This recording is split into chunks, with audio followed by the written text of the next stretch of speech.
Penangkapan ikan berlebih atau overfishing menjadi salah satu tantangan utama pengelolaan wilayah kelautan di tanah air. Kekayaan hasil laut terancam semakin menyusut jika penangkapan ikan besar-besaran yang mengabaikan kelestarian lingkungan dan keberlanjutan tidak segera dikendalikan. Untuk itu di awal tahun 2024 pemerintah berencana menerapkan kebijakan penangkapan ikan terukur atau PIT berbasis kuota. Kebijakan ini ternyata ditanggapi beragam oleh berbagai kalangan mulai dari nelayan hingga pelaku industri perikanan.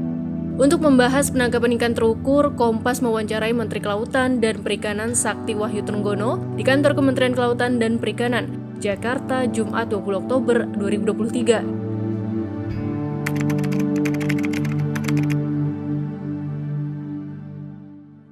Nah, ini kamu bisa lihat kayak apa tuh. Tuh. Ini live. Ini live.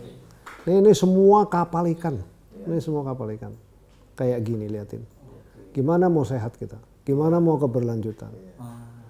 Jadi ini dihadapkan pada satu satu sisi yang sifatnya itu adalah kita harus menjaga lautan ini sehat dan berkelanjutan karena ini adalah kehidupan umat manusia nih sebetulnya. Tapi di sisi lain sebetulnya juga masyarakat pesisir. Kalau pesisir sini oke. Yang mengerikan itu justru ke sini dong, dikecilin dikit. Yang mengerikan tuh di sini, Pantura Jawa ini. Ini nelayan yang paling susah diatur dan perginya ke sini. Penangkapan kita ini tidak pernah efisien. Bayangin, dari sini ngisi bahan bakar, logistik dan pergi ke sini 2-3 minggu. Lalu baru nangkep di sini, muter-muter, dia balik lagi ke sini. Betapa nggak efisiennya. Berapa bahan bakarnya dan seterusnya. Terus bahan bakar yang dipakai, bahan bakar yang harusnya menjadi haknya orang-orang yang ada di sini. Nelayan-nelayan ini. Ini yang nggak pernah diteliti. Saya tahu persis.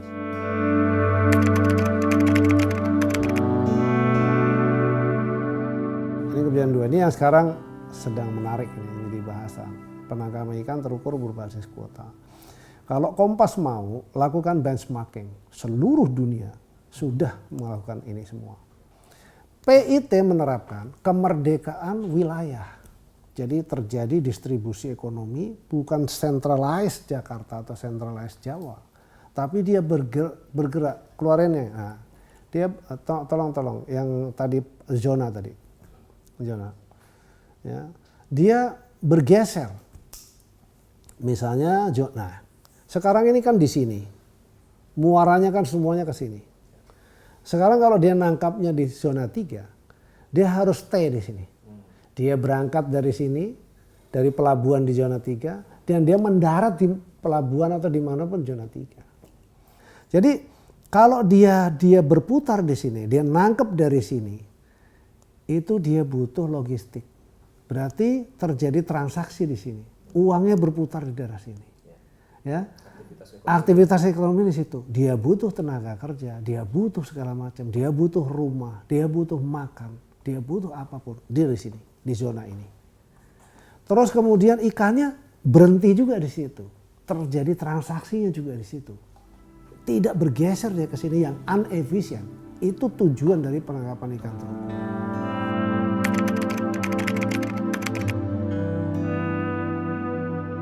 1 Januari kita mau jalankan tuh PIT itu. Nah, tapi dasarnya bukan kuota yang kita rilis. Kita pengen tahu, kita bebasin dulu tapi dia harus ngisi kuota aja.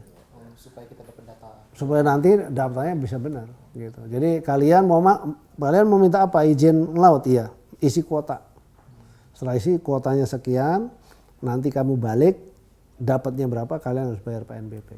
Tapi di depan bayar dulu 50%-nya. Gitu. Ini ngajarin bertanggung jawab sebetulnya. Gitu. Nah, terus kemudian syaratnya ya dia kalau nangkapnya di daerah sini, kapalnya harus dipindahin ke sini semua.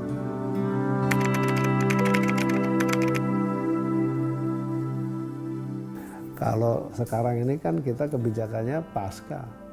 Kalau udah pasca itu sekarang dia nakal juga. Jadi harusnya dia dapat nangkapnya katakan 10 ton, ya dia ngakunya cuma 2 ton. Kalau kita enggak Pak beneran, sekarang nih, ya udah kalau gitu Kalau udah nggak ada ikan kalian nggak usah nangkep. Nggak mau juga. Berarti dapat ikan. Ya, itu terjadi. Ya modusnya ketahuan. Dan kalau kita keluarin tracking ini satu kapal kayak gini misalnya, dia muter-muter ya udah ke sono kemari. Bisa nggak diambil sampel? Ini bisa kita dia nggak bisa lari udah, nggak bisa bohong. Dia pernah matiin, VMS-nya dimatiin. Itu nurunin barang. Habis itu terus hidupin lagi. Ini contoh nih. Contoh. Nih dari sini. Tuh liatin. Apaan tuh? Efisien nggak itu kayak gini nih?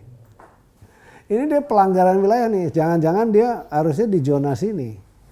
Di zona 713 ini. Tapi dia kan udah ngelanggar. Ini kan batas zonanya nih. Ini tuh ngambil sini balik lagi ke sini. Kita nggak tahu dia ngapain.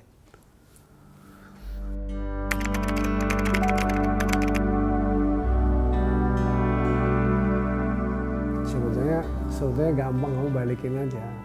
Kalau bayar, ini kan gini, ini kan fairness ya. Kalau dia bayar duluan, kenapa dulu nggak pernah protes? Dia mau melaut, terus kemudian dia bayar duluan. Berapapun terserah lah, pokoknya ukuran kapal segala macam dia bayar. Ada yang 20 juta, ada yang 100 juta, tergantung besaran kapal. Habis itu dia melaut sebebas-bebasnya. Saya merasa ini nggak fair, karena PNBP kita nih jelek banget. Sementara pelabuhan rusak terus, pelabuhannya nggak ada yang bagus, nggak ada yang bisa dibangun. Nah sekarang pertanyaan balik aja ke dia, gimana nggak fair? Kamu kan waktu mau berangkat kan nggak bayar apa-apa. Pulangnya dapatnya berapa ya wajar dong. Lo dapatnya berapa sejumlah itulah dikalikan sekian persen kamu bayar. Gitu loh. Nah itu dia merasa bahwa waduh saya nih bukan rugi, untungnya berkurang. Dulunya untungnya udah banyak karena bayar sedikit bisa dapat banyak, dia bebas. Nah sekarang dia nggak bayar di awal, bayarnya di belakang tapi sesuai dengan jumlah tangkapan. Nah itu kan, itu yang jadi soal gitu loh.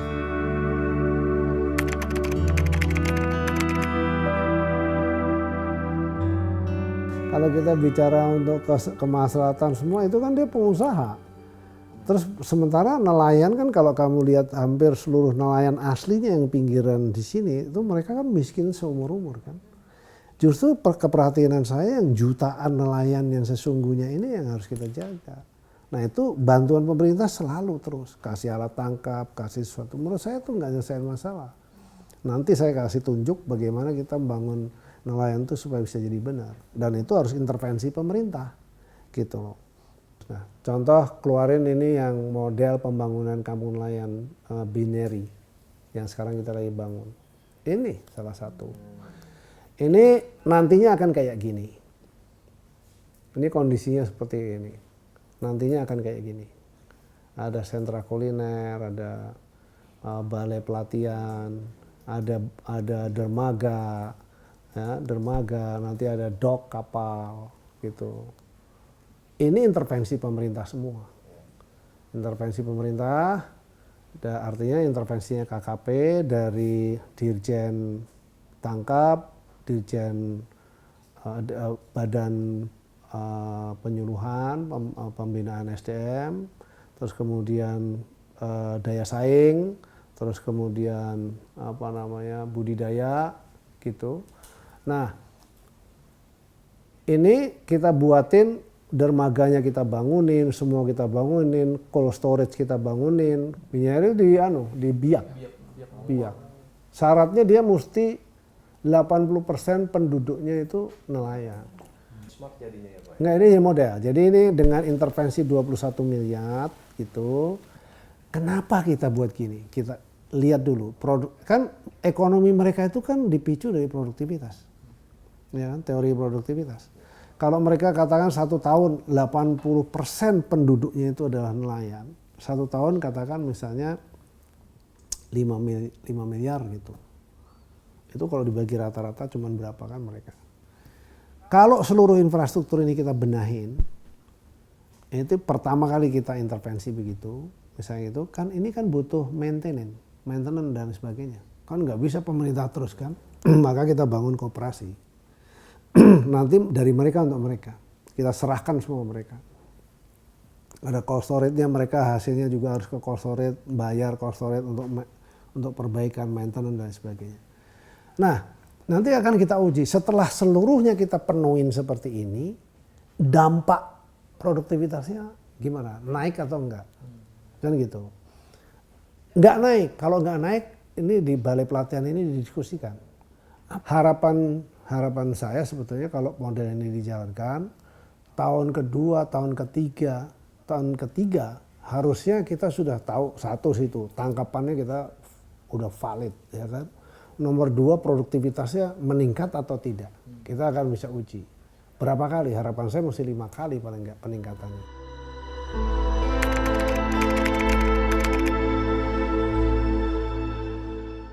Kalau saya bilang kapal asing boleh, tapi pemiliknya kalian. Maksudnya gimana? Ya, nelayan dari Pantura misalnya dia pindah ke sini, terus kemudian dia butuh kapal asing yang dia mau operasikan. Kan kapal-kapal lokal ini kan dari kayu, ya, yang udah buluk gitu loh. Kalau dia mau beli kapal dari luar, bawa sini ya boleh aja. Operatornya nelayan Indonesia gitu. Ownernya tetap nelayan Indonesia, gitu. Ownernya dan operatornya Indonesia.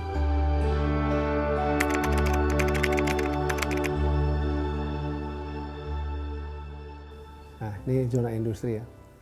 Artinya investor kalau mau masuk ke zona ini 1, 2, 3 dan 4. 5, 6 nggak boleh. Ya kan? Nah, yang jadi pertanyaannya adalah saya utamakan kepada pelaku usaha Indonesia dulu. Contoh Pantura yang sering ribut itu. Kamu mau nggak menguasai zona 3? Kalau kamu mau menguasai zona 3, kamu nggak boleh kapalnya pulang ke Jawa. Kamu mesti stay di sini, start dari sini dan turun di sini. Dia bilang infrastrukturnya nggak ada. Kalau infrastrukturnya nggak ada, ya lu jadi infrastruktur di situ, investasi kenapa? Misalnya kan pelabuhan kita ada, kamu mau kelola silahkan pelabuhan. Cold storage nggak ada, kamu bangun, kamu sewain kan bisa. Nah, ini cara berpikir. Kalau saya kasih ini China misalnya, dia langsung dia mau ke sini. Tapi saya hold dulu nih, nanti kan udah ribut. Biarin aja dulu. Bahkan tuh dari Amerika, wah Indonesia peraturannya udah PET udah bagus nih. Berarti kalau saya mau nangkep ikan, nanti kalau masih kecil nggak jadi saya tangkap. Supaya saya tahun depan saya tangkap lagi dia udah gede.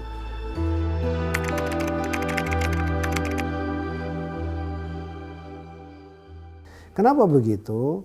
Kita berharap ini nih nggak boleh rusak, nih nggak boleh disentuh ini di sini nih, nggak boleh ada penangkapan apapun ini. Karena apa? Supaya populasi perikanan di wilayah sini ini tetap terjaga dengan baik. Soal gitu. ekosistem yang nggak boleh terputus tadi. Iya, itu. Karena ada 3 hal tuh tadi, pemijahan, produksi oksigen, sama karbon. Nih, ini yang harus kita pertahankan nih.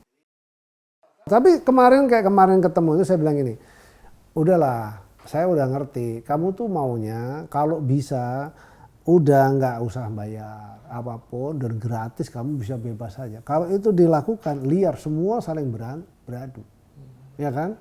Nah kayak gitu, nah itu habis semua, artinya hancur semua. Kan kita nggak mau kayak gitu. Nah nggak mau kayak gitu ya kita atur. Tujuannya supaya negara juga dapat income untuk pembangunan kan gitu.